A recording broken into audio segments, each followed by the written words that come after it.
Bismillah, Assalamualaikum warahmatullahi wabarakatuh. Kembali lagi bersama Al-Kanzu membaca buku dengan buku yang sama, Fawaidul Fawaid. Pada kesempatan kali ini saya akan membacakan Fawaidul Fawaid halaman 580 tentang antara kesenangan yang haram dan yang halal.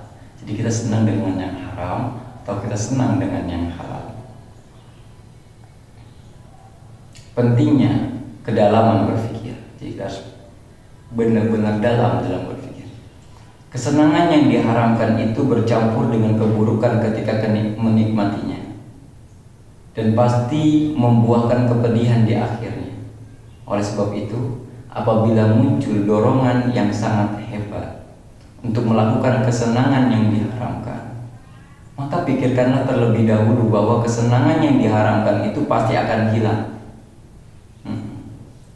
Sedangkan keburukan dan kepedihan yang diakibatkannya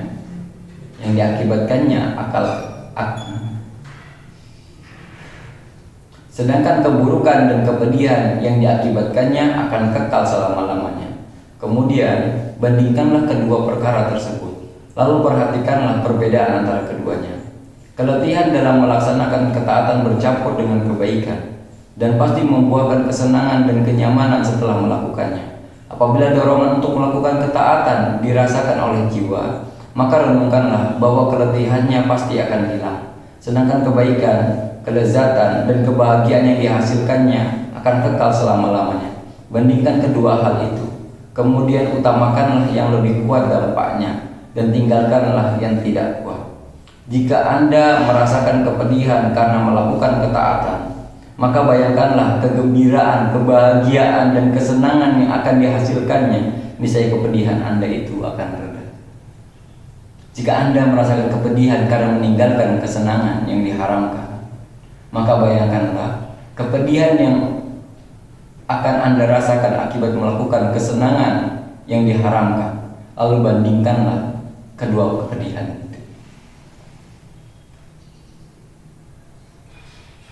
Apabila ada dorongan syahwat untuk melakukan hal-hal yang haram, pikirkanlah efek daripada apa yang kita kerjakan, kepedihan yang akan kita rasakan, penyesalan yang akan kita rasakan, penderitaan yang akan kita rasakan ketika dorongan untuk melakukan suatu kebaikan, sesuatu hal yang halal, namun ternyata itu sulit untuk digapai. Bayangkanlah betapa nikmatnya, betapa lezatnya, betapa tenangnya diri kita ketika merasakan hasil daripada apa yang kita kerjakan. Fungsi akal adalah mengambil manfaat yang lebih besar dengan meninggalkan manfaat yang lebih kecil, dan menanggung kepedihan yang lebih kecil demi menghindari kepedihan yang lebih besar. Seharusnya otak ini, akal ini dimanfaatkan dengan sebaik-baiknya, karena fungsi akal akan mengambil manfaat yang lebih besar dan meninggalkan manfaat yang lebih kecil. Itu sudah pasti. Mengetahui sebab akibat, setiap orang perlu memahami hukum sebab akibat. Juga memerlukan akal yang cerdas untuk memilih yang paling baik dan paling bermanfaat dalam urusan apapun. Siapa saja yang dianugerahi akal yang cerdas dan pengetahuan yang luas, tentu ia dapat memilih yang terbaik dan memprioritaskannya. Tapi jika akalnya kurang cerdas dan ilmunya kurang luas, atau salah satunya kurang sempurna, niscaya akan memilih yang sebaliknya.